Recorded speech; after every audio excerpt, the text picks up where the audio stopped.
তাই নিজেরাই খুনোখুনি করছে। আবার সেই খুনোখুনি একজন আরেকজনকে গুলি করে মারে, তো তখন আবার তার জন্য আহাজারিও করে। সাবেক প্রধানমন্ত্রী শেখ হাসিনা জাতির উদ্দেশ্যে ভাষণ দিয়েছেন এই মাসে সরকার পতনের সর্বোচ্চ হুঁশিয়ারি। মুখ খুলেছেন উসমান হাদির উপর হামলার ঘটনা নিয়েও।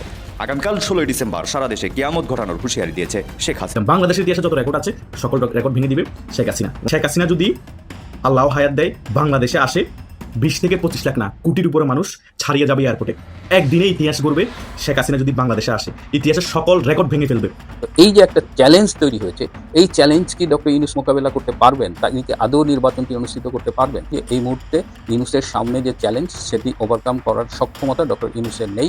তাহলে এই নির্বাচন কি আদৌ হবে? যদি নির্বাচন হয় তাহলে আওয়ামী লীগ কিভাবে তা প্রতিহত করবে? আওয়ামী লীগ কেন তফসিল প্রত্যাখ্যান করলেও বয়কট করছে না? নিষিদ্ধ অবস্থায় কি পথে নির্বাচন প্রতিহত করা সম্ভব?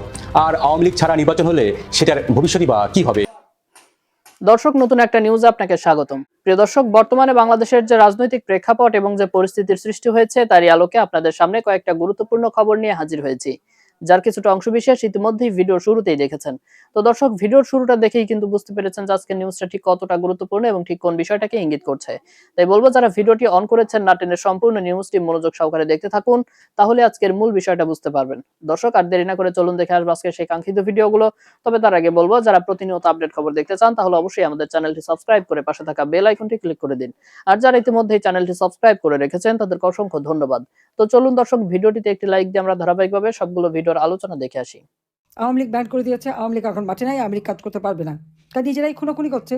আবার সেই খুনোখুনি একজন আরেকজনকে গুলি করে মারে, তো তখন আবার তার জন্য আহাজারিও করে। দেখা যায় যারা মারে তারা যেন আরও জোরে বেশি আহাজারি করছে। সেটা আপনার একটা ঘটনা থেকে আপনারা দেখতে পাচ্ছেন যে সেখানে যে সমস্ত হত্যাকাণ্ড হয় তার নিজেদের মধ্যে ঘটছে, সেখানে যারাই মারছে তারাই আবার দেখি সমবেদনার জন্য এগিয়ে যাচ্ছে, আর সে আকুল হয়ে কাঁদছে। আর যত হত্যাকাণ্ড, পুলিশ হত্যা, আওয়ামী লীগ নেতাকর্মী হত্যা, সাংবাদিক, আইনজীবী, একের পর এক সেই 16 জুলাই থেকে যে হত্যাকাণ্ড শুরু করেছে। এবং যখন আমি জুডিশিয়াল ইনকোয়ারি কমিশন করলাম, তাদেরকে কাজ করতে দিল না ইউনূস। কেন দেয়নি? তার কারণ এই হত্যাকাণ্ডের সঙ্গে সে নিজে জড়িত, তার মেটিকুলাস ডিজাইনেই হত্যাকাণ্ড ঘটেছে এবং এখনও যা ঘটছে সেটাই ঘটছে। কিন্তু একবার এই সন্ত্রাসী জঙ্গিদের জেলখানা থেকে মুক্তি দিয়ে যখন তাদের হাতে অস্ত্র দিয়ে মাঠে নামিয়েছে কি আওয়ামী লীগকে ধ্বংস করতে, আওয়ামী লীগ তো এখন ঘর ছাড়া, বাড়ি ছাড়া, চাকরি হারা, ঘর বাড়ি হারা, সব হারা। কারণ আওয়ামী লীগে না পেয়ে নিজেরা খুনোখুনি করবে এবং সেটাই এখন শুরু হয়ে গেছে। আর যে নির্বাচনের তফসিল দিয়েছে, তারপরে তো আরও তাদের খুনোখুনি আরও বাড়বে, নিজেদের মধ্যেই বাড়বে। কিন্তু জুলাই মাসে যারা হত্যাকাণ্ড ঘটিয়েছে তাদেরকে দিয়েছে ইন্ডেমনিটি, অর্থাৎ দায় মুক্তি। আর আওয়ামী লীগের নেতাকর্মীর বিরুদ্ধে মিথ্যা মামলা। তা আপনার ক্ষতি যারা করছে তাদেরকে ছেড়ে দিয়ে দূরে বসে কাঁদলে তো চলবে না। যতজন মানুষ একসাথে ঘর বাড়ি পুড়িয়ে যাচ্ছে, সবাই যদি একজোট হয়ে নামেন, এই সন্ত্রাসীরা তারা যাবে কোথায়? এই জুলুমবাজরা যাবে কোথায়? হ্যাঁ, আমি জানি এখন আইনের শাসন নাই, বিচার ব্যবস্থা নাই, কিচ্ছু নাই। আপনি মামলা করতে গেলে মামলা করতে দেবেন না, উল্টো যে মায়ের খায় তার বিরুদ্ধে মামলা দেয়, যে মারে তাদের মাথায় করে নাচে। কিন্তু এর খেসাও তাদের দিতে হবে। শেখ হাসিনা যদি আল্লাহ হায়াত দেয় বাংলাদেশে আসে, 20 থেকে 25 লাখ না কোটির উপরে মানুষ ছাড়িয়ে যাবে এয়ারপোর্টে। একদিনে ইতিহাস করবে শেখ হাসিনা যদি বাংলাদেশে আসে, ইতিহাসের সকল রেকর্ড ভেঙে ফেলবে। এটা 100%। কারণ বাংলাদেশের শুধু সাধারণ নাগরিক শেখ হাসিনা এয়ারপোর্টে আসলে দেখতে যাবে না, আওয়ামী লীগের কর্মীরাও যাবে। তাহলে আওয়ামী লীগের কর্মীরা এবং বাংলাদেশের সাধারণ জনগণ যদি শেখ হাসিনা এয়ারপোর্টে আসে, বাংলাদেশে আসবে শুনে, তাহলে সেখানে কোটি কোটি মানুষের সয়লাভ হয়ে যাবে। কারণ শেখ হাসিনা ইতিহাসের সবচেয়ে জনপ্রিয়তা তুঙ্গে আছে এখন বর্তমানে বাংলাদেশে। এটা জন্য সবচেয়ে বড় অবদান কার? এটার জন্য সবচেয়ে বড় অবদান হচ্ছে এই ডক্টর ইউনূস গংদের এবং এই রাজাকারের শাবক যারা আছে তারাই শেখ হাসিনাকে এখন বাংলাদেশে অনেক বেশি জনপ্রিয় করে তুলেছে তাদের কার্যকলাপের মাধ্যমে। 5 আগস্টের আগে শেখ হাসিনার জনপ্রিয়তা, 5 আগস্টের পরবর্তী সময় শেখ হাসিনার জনপ্রিয়তা আকাশ পাতাল ব্যবধান। কারণ 16 বছর শাসন আমলে শেখ হাসিনার সম্পর্কে অনেক বেশি প্রপাগান্ডা ছড়ানো হয়েছিল এই রাজাকারের শাবকরা বিভিন্ন মিডিয়ার মাধ্যমে। তখন জনগণ বুঝতে পারে না, তাদেরকে ব্রেনওয়াশ করা হয়েছিল যে শেখ হাসিনা দেশ বিক্রি করে দিচ্ছে, দেশ শেষ করে দিচ্ছে, চাঁদাবাজি, গুম, হত্যা সকল কিছু হচ্ছে। কিন্তু 5 আগস্টের পরবর্তী সময় যখন শেখ হাসিনার পতন হয়, তখন মানুষ বুঝতে পেরেছে যে আমরা তখনই তো অনেক ভালো ছিলাম। ওরা যা বলেছে বাস্তবে তা কিন্তু শেখ হাসিনা করেনি, হয়তোবা হয়েছে, কিন্তু তা অনেক বাড়িয়ে বাড়িয়ে আমাদের মধ্যে মিথ্যা প্রপাগান্ডা ছড়ানো হয়েছে। কিন্তু 5 আগস্টের পরবর্তী সময় তারা যেগুলো করছে সেগুলো 16 বছর কখনো শেখ হাসিনার আমলে হয়নি। ওই 16 বছরের শাসন আমলে যা হয়নি, এই 16-17 মাসে এই ডক্টর ইউনূস গং, এই রাজাকারের শাবকরা মিলে পুরো দেশটা ধ্বংস করে দিয়েছে। এখন যা বাকি আছে সেটাও ধ্বংস করার পায়তারা করছে। আর এদিকে ইসি বলছে কিছু বিচ্ছিন্ন ঘটনা হচ্ছে, শুধুমাত্র কয়েকটা জায়গায় হত্যা হয়েছে। কথা বুঝেন নাই? এই হচ্ছে যে আমাদের নির্বাচন কমিশন প্রধান তফসিল ঘোষণার পর ওনার হাতে সকল প্রশাসনিক দায়িত্ব, আর উনি এই বক্তব্য দেয়। এই 16-17 মাসে বাংলাদেশে প্রায় 250 মানুষকে গুলি করা হয়েছে এবং তার মধ্যে 60 থেকে 70 জন মানুষ মারা গিয়েছে। এত অস্ত্র এখনো সাধারণ যারা রাজনৈতিক কর্মী তাদের হাতে আছে। সরকার সেটার বিরুদ্ধে কোনো পদক্ষেপ নেয় না, সেটার বিরুদ্ধে কোনো মিশন করছে না, শুধু devil hunt 1, devil hunt 2, face 1, face 2 করে করে আওয়ামী লীগের নিরীহ কর্মীদের উপর স্টিমার চালানো হচ্ছে। আওয়ামী লীগের নিরীহ কর্মীকে ধরে ধরে জেলে ভরা হচ্ছে, আর যে সকল জঙ্গি আছে তাদেরকে জামিন দিয়ে বাইর করা হচ্ছে। এটাই এখন আমরা সকল জায়গায় দেখতে পাচ্ছি। আর সেই সকল সন্ত্রাসীরা, জঙ্গিরা বাইর হয়ে আবার হত্যা করছে, আবার খুন করছে। এটাই আমাদের বাংলাদেশ, এভাবেই চলছে বাংলাদেশ। এভাবেই নাকি বাংলাদেশে নির্বাচন হবে, যেখানে একটা এমপি প্রার্থীর কোনো নিশ্চয়তা নাই। সেখানে সাধারণ জনগণ যে ভোট দিতে চাইবে তারা সুস্থ অবস্থায় নিরাপদে কি বাসায় আসতে পারবে? তাহলে ভোট কেন্দ্রের মধ্যে যাবে কেন সাধারণ জনগণ? 60% যারা জনগণ আছে আওয়ামী লীগকে ভোট দেবে, জাতীয় পার্টিকে ভোট দেবে, তাদেরকে নির্বাচন থেকে দূরে সরিয়ে রেখেছেন। তারাই ভোট কেন্দ্রে যাবে না। তার উপর যারা ভোট কেন্দ্রে যেতে চাইবে, বিএনপির ভোটার বলেন এবং জামাতের ভোটার বলেন এবং অন্যান্য যে সকল রাজনৈতিক দলের ভোটার বলেন, তারা তো ভয়ও যাবে না অর্ধেকের বেশি। তাহলে 5 থেকে 10% ভোট দিয়ে কি একটা দেশের সরকার গঠন করে ফেলতে হবে একটা রাজনৈতিক দল? এই নাটক বাদ দেন। শেখ হাসিনা খুব শীঘ্রই যখন বাংলাদেশে আসবে তখন বুঝবেন বাংলাদেশের কার জনপ্রিয়তা কতটুকু। তারেক জিয়া 18 থেকে 19 বছর পরে বাংলাদেশে আসবে বলেছেন, সেখানে নাকি 20 থেকে 25 লাখ মানুষ হবে। আর শেখ হাসিনা যদি আর 6 মাস বা 1 বছর পরেও আসেন বা 3-4 মাস পরেও বাংলাদেশে আসেন, কোটি কোটি মানুষ এয়ারপোর্টে আসবে। পৃথিবীর ইতিহাসে যত রেকর্ড আছে সকল রেকর্ড ভেঙে দিবে। আমি পৃথিবীটা বাদ দিলাম, বাংলাদেশের ইতিহাসে যত রেকর্ড আছে সকল রেকর্ড ভেঙে দিবে শেখ হাসিনা। ওনার জনপ্রিয়তা এই পরিমাণ তুঙ্গে এখন বাংলাদেশে আছে। তাই যত ধরনের ষড়যন্ত্র করেন করতে পারেন, আওয়ামী লীগকে যত কোণঠাসা করার করতে পারেন, কিন্তু বেশি সময় দাবি রাখতে পারবেন না। অলরেডি আনস্টেবল হয়ে গিয়েছে সরকার এবং নির্বাচন কমিশনও উল্টাপাল্টা বক্তব্য দেওয়া শুরু করে দিয়েছে। ডেভিল হান্ট ফেস 2 করবে, এই করবে, সেই করবে। স্বরাষ্ট্র উপদেষ্টা উল্টাপাল্টা বক্তব্য দেওয়া শুরু করে দিয়েছে। হাদির জায়গায় বলতেছে ওসমান ফয়সাল সে মারা যায়নি, তাকে মৃত ঘোষণা করে 50 লাখ টাকা পুরস্কার দিবে বলছে। এদিকে আবার স্বরাষ্ট্র উপদেষ্টার পদত্যাগের জন্য ডাকসুর বিপি সাদিককেও স্বরাষ্ট্র উপদেষ্টার কার্যালয় ঘেরাও করবে। তো নির্বাচনী প্রচারণা নাই, স্বরাষ্ট্র উপদেষ্টার পদত্যাগ চাচ্ছে। এদিকে খুন হচ্ছে, গুম হচ্ছে, দেশের মধ্যে মেসাকার পরিস্থিতি চলতেছে। দেশের অর্থনীতি একেবারে পঙ্গু, শিক্ষা খাত শেষ, স্বাস্থ্য খাত শেষ। এই অবস্থা কিসের নির্বাচন? বাংলাদেশের এখন 80% মানুষ চাচ্ছে আওয়ামী লীগ ছাড়া, জাতীয় পার্টি ছাড়া কোনো নির্বাচন না হোক। বিশ্বের বড় বড় বাঘা দেশ চাচ্ছে, জাতিসংঘ চাচ্ছে, ভারত চাচ্ছে। তো এই অবস্থায় আপনি কিভাবে নির্বাচন দিবেন? নির্বাচনের কোনো বিন্দু মাত্র পরিবেশ আছে? এবং জামাত ইসলামী নির্বাচন অংশগ্রহণ করলো, তারাও মনে মনে চাচ্ছে নির্বাচন না হোক। এনসিপিও মনে মনে চাচ্ছে নির্বাচন না হোক। শুধু একটা দল নির্বাচন চাচ্ছে, কে? বিএনপি। কেন চাচ্ছে? তারা ভালো করে জানে তাদের প্রতিপক্ষ আওয়ামী লীগ নিয়ে কোনো রকম একটা তেনাফাড়া নির্বাচন হলে তারা ক্ষমতায় চলে আসবে। এখন শুধু প্রধান নির্বাচন কমিশন ঘোষণা দেখ বাংলাদেশ আওয়ামী লীগ নির্বাচন করতে পারবে, তাদের নিষেধাজ্ঞা তুলে নিয়েছে ডক্টর সরকার। দেখবে যে বিএনপি নাচানাচি, বিএনপি তখন জামাতের সাথে জোট করতে চাইবে, ওই দলকে জোট করতে চাইবে, তোমরা সবাই আমাদের পক্ষে আসো, আমরা সবাই গণঅভ্যুত্থানের শক্তি, আমরা সবাই এক পক্ষ হয়ে আওয়ামী লীগকে হারাই ফেলতে হবে, এই ধরনের নাটক শুরু হয়ে যাবে। তখন দেখবে যে নির্বাচন একটু পিছাক, এই সে কত কাহিনী যাবে, শুধু আওয়ামী লীগ নির্বাচন অংশগ্রহণ করবে। এটা শুনলে দেশের মধ্যে তখন ভূমিকম্প সুনামি তৈরি হয়ে যাবে। এই যে রাশেদ খান, তারা ভাড়া এগুলো বড় বড় চাপাবাজি করে বক্তব্য দেয়, এদেরকে খুঁজেও পাবেন না তখন। কথা বলছেন, তখন বিএনপি লাইনে থাকবে, কারণ কম্পিটিটর তো আওয়ামী লীগের বিএনপি। এই সকল তেনাফাটা টোকাই মোকাই এগুলো কম্পিটিটর। এখন খালি মাঠ আছে, এরা বিভিন্ন ধরনের গালগপ্প করতে পারছে, কারণ যে মনে বাঘ থাকে না তখন সকল প্রাণ নিজেকে বাঘ মনে করে। কারণ আওয়ামী লীগ নাই এখন, এই সকল তেনাফাটারা নিজেদেরকে বড় নেতা মনে করে। 5টা ভোট নাই, এদের পিছিয়ে 5টা কর্মী নেই, এরা চাপাবাজি মারে মিডিয়াতে সামনে আসলে, এই হয়ে গেছে, সেই হয়ে গেছে। কথা বুঝে নেই, বাস্তবতা এটা। বাস্তবতা হচ্ছে শেখ হাসিনা জনপ্রিয়তা এখন বাংলাদেশের তুঙ্গে। ক্লিয়ার কাট হিসাব, শেখ হাসিনা শুধু ডিক্লেয়ার দেখ আমি বাংলাদেশে আসছি, এয়ারপোর্টে কোটি কোটি মানুষের সয়লাভ হয়ে যাবে। কথা বুঝেন না, কেউ ঠিকই রাখতে পারবে না। ডক্টর মুজের কাউন্টডাউন যে শুরু, সেটা মোটামুটি তফসিল ঘোষণার পরে দিনই ক্লিয়ার হয়ে গিয়েছে, কারণ তিনি কোনো নিরাপত্তা দিতে পারবেন না। সাধারণ ভোটারদের কোনো নিরাপত্তা নাই, কোনো এমপি প্রার্থীর নিরাপত্তা নাই। বুঝেন না ব্যাপারটা? তাহলে ভোট কেন্দ্রে ভোট দিতে কারা যাবে? তোমরা কামড়াকামড়ি করবা, তোমরা মারামারি করে, তোমরা সিল মেরে ভোট দিবা। এই ভোট জনগণ অনেক আগে প্রত্যাখ্যান করেছে এবং বিশ্বের সকল দেশও নির্বাচনের আগেও প্রত্যাখ্যান করছে এবং নির্বাচনের পরে প্রত্যাখ্যান করবে। আর ওই পাতানো নির্বাচনের ফলে যে সরকার আসবে, ওই সরকারকে কোনো দেশে স্বীকৃতি দিবে না, এটা লিখে রাখেন। তাই নির্বাচন বানচাল হওয়াই দরকার এবং আবার নতুন করে তফসিল ঘোষণা করে আওয়ামী লীগের উপর যে নিষেধাজ্ঞা দেওয়া আছে সেটা তুলে নিয়ে আওয়ামী লীগ জাতীয় পার্টির একটা সত্যিকারের একটি সুষ্ঠু ইনক্লুসিভ নির্বাচন দেওয়া দরকার। তাও কি ডক্টর মুসের অধীনে না, একটি তত্ত্বাবধায়ক নির্দলীয় তত্ত্বাবধায়ক সরকারের আন্ডারে। এটাই হচ্ছে বাংলাদেশের জন্য মঙ্গলজনক হবে। আগামী 12ই ফেব্রুয়ারি ভোট, কিন্তু একটি প্রশ্ন পুরো দেশকে তাড়িয়ে বেড়াচ্ছে। নিষিদ্ধ আওয়ামী লীগ নির্বাচন প্রত্যাখ্যান করেছে কিন্তু বয়কট করেনি। তাহলে এই নির্বাচন কি আদৌ হবে? যদি নির্বাচন হয় তাহলে আওয়ামী লীগ কিভাবে তা প্রতিহত করবে? আওয়ামী লীগ কেন তফসিল প্রত্যাখ্যান করলেও বয়কট করছে না? নিষিদ্ধ অবস্থায় কি কি পথে নির্বাচন প্রতিহত করা সম্ভব? আর আওয়ামী লীগ ছাড়া নির্বাচন হলে সেটার ভবিষ্যৎই বা কি হবে? ভবিষ্যতে রাজনৈতিক দর কষাকষির জায়গাও কমে যাবে। কিন্তু বয়কট না করলে আওয়ামী লীগ বলতে পারবে আমরা নির্বাচন চাই, কিন্তু আমাদের বাদ দিয়ে নির্বাচন করা হচ্ছে। এটাই হচ্ছে রাজনৈতিক কৌশল।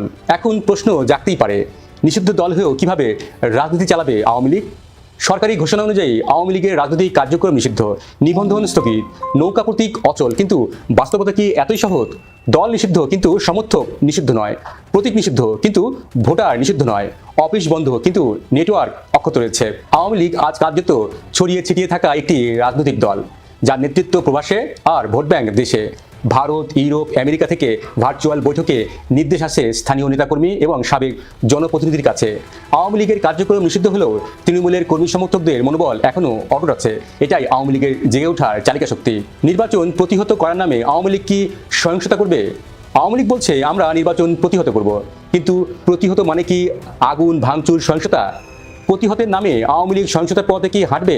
কারণ আওয়ামী লীগ জানে সহিংসতা মানে আন্তর্জাতিক বৈধতা হারানো। সেই সঙ্গে আওয়ামী লীগের নেতাকর্মী নতুন করে আইন শৃঙ্খলা বাহিনী এবং প্রতিপক্ষ রাজনৈতিক দলের রোশানলে পড়বে। তাই এই সংকট সময়ে সহিংসতার পথে নেমে দলের অস্তিত্ব আরও ঝুঁকির মুখে ফেলবে না আওয়ামী লীগ। তাহলে নির্বাচন প্রতিহত করার পথগুলো আসলে কি? আওয়ামী লীগ সম্ভাব্য 5টি প্রতিহত কৌশল নিতে পারে। কৌশল 1, ভোটার অনুপস্থিতি। সবচেয়ে শক্তিশালী অস্ত্র, ভোট কেন্দ্রে না যাওয়া।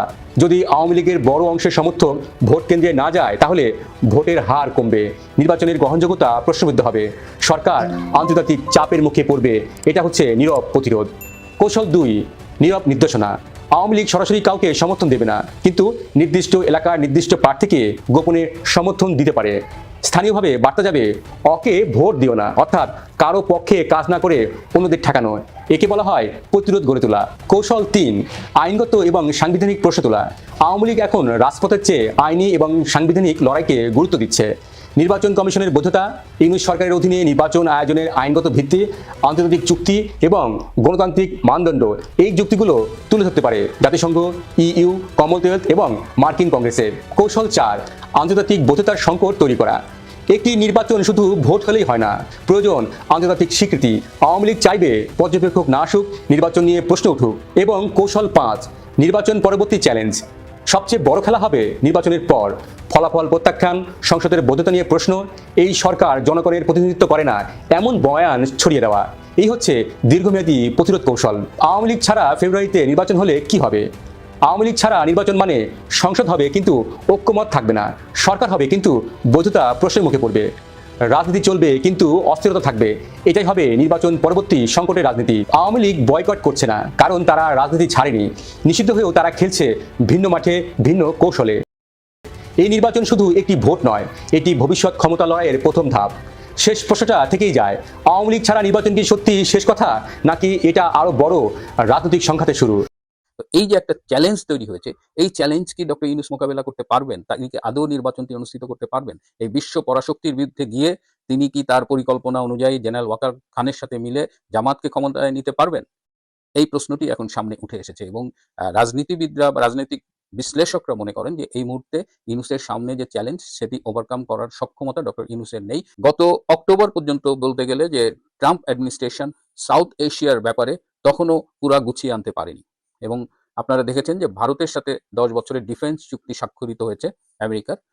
বাণিজ্য চুক্তি হই হই করছে, যে কোনো দিন চুক্তি স্বাক্ষরিত হয়ে যেতে পারে। চুক্তির মূল অংশগুলো অনেক আগে সেটেলড হয়ে আছে। সুতরাং গত নভেম্বর, পুরো নভেম্বর জুড়ে কাতারে, ভারতে এবং বাংলাদেশে এবং কিছুটা আমেরিকায় এই 4টি দেশের সিরিজ বৈঠক হয়েছে এবং এই বৈঠকে মূলত বাংলাদেশের রাজনৈতিক ভবিষ্যৎ কি হবে সেটি নিয়েই আলোচনা হয়েছে। আরো অনেক বিষয় আলোচনা হয়েছে, তার মধ্যে একটি ছিল বাংলাদেশের রাজনৈতিক ভবিষ্যৎ। এবং এই নভেম্বরের সিরিজ অফ মিটিংস, এই 4টা দেশে বললাম, মূলত ভারতে এবং কাতারে। এবং ভারতে এই মিটিংগুলো করেছে অজিত দোভাল, ভারতের জাতীয় নিরাপত্তা উপদেষ্টা, এবং সার্জিও গার, যিনি ভারতে মার্কিন রাষ্ট্রদূত এবং তিনি এর বাইরে দক্ষিণ এবং মধ্য এশিয়াও ট্রাম্পের বিশেষ দূত হিসেবে কাজ করছেন। এর ফলে এই যে সিরিজ বৈঠকগুলো হয়েছে, এর ফলে আমেরিকার সাউথ এশিয়ান পলিসি, আমি যেহেতু বাংলাদেশের বিষয়গুলো নিয়ে কথা বলি, সো আমি বাংলাদেশ নিয়েই কথা বলবো। সো এই যে বাংলাদেশ নিয়ে ভারত, আমেরিকা এবং আমেরিকা মানে এর সাথে সাথে ইউরোপিয়ান ইউনিয়নও অনেকখানি ফলো করে তাদের। তো কি হবে বাংলাদেশের ব্যাপারে, এই বিষয়গুলো তারা চূড়ান্ত করেছে এবং এটি চূড়ান্ত করার পরে 5ই ডিসেম্বর বাংলাদেশ সময় রাতে, আমেরিকার সময় তখন দিন, তখন এটি ট্রাম্পকে জানানো হয় এবং ট্রাম্প সেই গৃহীত সিদ্ধান্তগুলো অনুমোদন দেন এবং সেই দিন থেকেই বেসিক্যালি বাংলাদেশের ফেটটা নির্ধারিত হয়ে গেছে। আরেকটা বিষয় আপনারা হয়তো জানেন না যে এর মধ্যে আমেরিকার প্রচুর প্রতিনিধি দল কিন্তু বাংলাদেশ ভ্রমণ করেছে এবং সর্বশেষ একটা সেনা সদস্য দল তারা এসেছিল বাংলাদেশের সাথে। একটা কমন, এটা তাদের বাৎসরিক ডায়লগ ছিল এবং সেই ডায়লগেও আমেরিকান টিমকে যিনি লিড করেছেন, ব্রিগেডিয়ার জেনারেল সারা, তিনি আমাদের আর্ম ফোর্সেস ডিভিশনের লেফটেন্যান্ট জেনারেল কামরুলের সাথে মিটিং করেছেন এবং কামরুলকে তিনি আমেরিকান ট্রাম্প সরকারের মনোভাব জানিয়ে গেছেন এবং সেখানে তিনি বলেছেন যে মার্কিন প্রশাসন বাংলাদেশে একটি ইনক্লুসিভ নির্বাচন চায়। তার আগে কদিন আগে, এই গত সপ্তাহে ফিরে গেল একটি অ্যাডভান্স টিম, যারা ফিরে গিয়ে রিপোর্ট দেওয়ার পরেই বাংলাদেশে খুব দ্রুত এর একটা বিশেষ দূত আসছেন। সেই দূত আসলে দুজন আসছেন, সাউথ এশিয়ার যে অ্যাসিস্ট্যান্ট সেক্রেটারি, স্টেট সেক্রেটারি পল কাপুর, এবং ওই সার্জিও গার, যিনি ভারতে মার্কিন রাষ্ট্রদূত এবং এই অঞ্চলের ট্রাম্পের বিশেষ দূত। তারা আসছে বাংলাদেশে এবং বাংলাদেশে এসে তারা বাংলাদেশের সকল স্টেক হোল্ডারদের ইনক্লুডিং ডক্টর ইউনূস তাদের জানিয়ে দেবে যে একটি ইনক্লুসিভ নির্বাচন তারা চায় এবং বাংলাদেশের ব্যাপারে আসলে ট্রাম্প এখন ভারতের চোখ দিয়ে দেখবেন। এর আগে আপনারা জানেন যে গত 13ই ফেব্রুয়ারি নরেন্দ্র মোদী হোয়াইট হাউসে গিয়েছিলেন, ট্রাম্পের সাথে মিটিং করেছেন। সেদিন ট্রাম্প সবার সামনে বলেছিলেন যে যেটা সহজ করলে দাঁড়ায় যে ভারতের চোখ দিয়েই বাংলাদেশকে দেখবে আমেরিকা। কিন্তু তারপরে গঙ্গার জল অনেক গড়িয়েছে, ট্যারিফ নিয়ে এবং নানান ইস্যুতে ভারতের সাথে আমেরিকার সম্পর্কে একটা টানাপোড়েন সৃষ্টি হয়েছিল এবং সেই টানাপোড়েনের ফলশ্রুতিতে আমরা বিশ্ব রাজনীতিতে একটা নতুন মেরুকরণ লক্ষ্য করছিলাম। একদিকে আমেরিকা, আরেকদিকে চায়না, রাশিয়া, ইন্ডিয়া এবং ব্রিক্স এবং অনেক দেশ, যার ফলে দেখা গেল যে পুরো বিশ্ব রাজনীতিতে আমেরিকার যে একক আধিপত্য সেটা থ্রেটের মুখে পড়ে যায়। এবং সেই মুহূর্তে ট্রাম্পের উপদেষ্টা পরামর্শদাতারা বলেছিলেন যে সাউথ এশিয়ায় আসলে ভারতের সাথেই বন্ধুত্ব করা উচিত। এর মধ্যে আমরা দেখেছি মার্কিন যুক্তরাষ্ট্রের সাথে পাকিস্তানের একটা সম্পর্ক গড়েছে। তো একজন কূটনীতিক খুব চমৎকারভাবে এটি বিশ্লেষণ করেছেন যে পাকিস্তান হলো আমেরিকার লাঠিয়াল আর ভারত হলো তাদের বন্ধু। স্বভাবতই যেহেতু বাংলাদেশের উপরে আমেরিকার এতদিনকার যে স্ট্র্যাটেজি ছিল সেটা পরিবর্তিত হয়েছে। ভারত তো বরাবরই এখানে একটি ইনক্লুসিভ নির্বাচন চেয়েছে। এদিকে ইউনূস এখন শুধুমাত্র পাকিস্তান এবং তুরস্কের সমর্থন ছাড়া আর কারো তেমন সমর্থন পাচ্ছে না। এবং এই অবস্থায় পাকিস্তান এবং তুরস্কও কিন্তু বেশ কিছুটা দ্বিধান্বিত যে আসলে কি হচ্ছে বাংলাদেশের রাজনীতিতে। তো এই যে একটা চ্যালেঞ্জ তৈরি হয়েছে, এই চ্যালেঞ্জ কি ডক্টর ইউনূস মোকাবেলা করতে পারবেন? তিনি কি আদৌ নির্বাচনটি অনুষ্ঠিত করতে পারবেন? এই বিশ্ব পরাশক্তির বিরুদ্ধে গিয়ে তিনি কি তার পরিকল্পনা অনুযায়ী জেনারেল ওয়াকার খানের সাথে মিলে জামাতকে ক্ষমতায় নিতে পারবেন? এই প্রশ্নটি এখন সামনে উঠে এসেছে এবং রাজনীতিবিদরা বা রাজনৈতিক বিশ্লেষকরা মনে করেন যে এই মুহূর্তে ইউনূসের সামনে যে চ্যালেঞ্জ সেটি ওভারকাম করার সক্ষমতা ডক্টর ইউনূসের নেই। এবং ডক্টর ইউনূসের কিছু উপদেষ্টা, তারা এর আগে আমরা দেখেছি খুব সরব ছিল, বিশেষ করে রাষ্ট্রপতির বিভিন্ন কথার পরে তারা নানা রকমের কথা বলতো। কিন্তু সম্প্রতি রাষ্ট্রপতি যে ব্রিটিশ সংবাদ সংস্থা রয়টার্সে একটা ইন্টারভিউ দিয়েছিলেন এবং সেখানে তিনি ডক্টর ইউনূসের সম্পর্কে বলেছেন 7 মাস তার সাথে যোগাযোগ নেই এবং তিনি পদত্যাগের আগাম হুমকি দিয়ে রেখেছেন। তো সেটা অবশ্যই ইউনূস প্রশাসনের জন্য একটু বিব্রতকর ছিল। কিন্তু এরকম একটা সাক্ষাৎকার দেওয়ার পরেও আসিফ নজরুল এবং কোনো উপদেষ্টাই কিন্তু কোনো মন্তব্য করেনি। আসিফ নজরুলকে একটি সূত্র জিজ্ঞেস করেছিল যে তিনি এর আগে রাষ্ট্রপতির বিভিন্ন ইস্যুতে প্রতিবাদ করেছেন, কিন্তু এবার কেন তিনি এই সাক্ষাৎকারের পরে কোনো উচ্চবাচ্য করলেন না। আসিফ নজরুল জানিয়েছেন যে যেহেতু এটা ঢাকার একটা প্রভাবশালী রাষ্ট্রদূতের মধ্যস্থতায় হয়েছে, সেখানে তারা অসহায়, তাদের কিছু করার নেই। প্রিয় দর্শক, এর আগে আমি একটা এপিসোডে রয়টার্সকে মার্কিন সংবাদ সংস্থা বলেছিলাম। আমি দুঃখিত, আমি আসলে বলতে চেয়েছিলাম ব্রিটিশ সংবাদ সংস্থা, কিন্তু এই সাক্ষাৎকারটি ছাপানোর ব্যাপারে মার্কিন একজন কূটনীতিবিদ ভূমিকা রেখেছিল।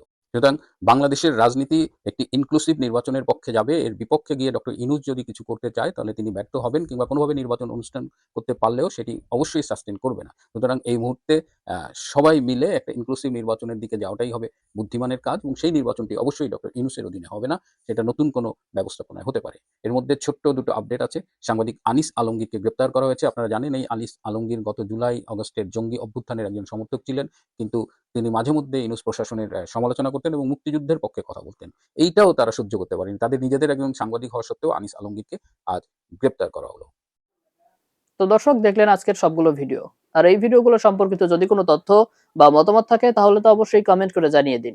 এতক্ষণ সাথে থাকার জন্য ধন্যবাদ। নিউজটি শেষ করছে এখানেই, ফিরছে আগামী ভিডিওতে নতুন কোনো টপিক নিয়ে। আল্লাহ হাফেজ।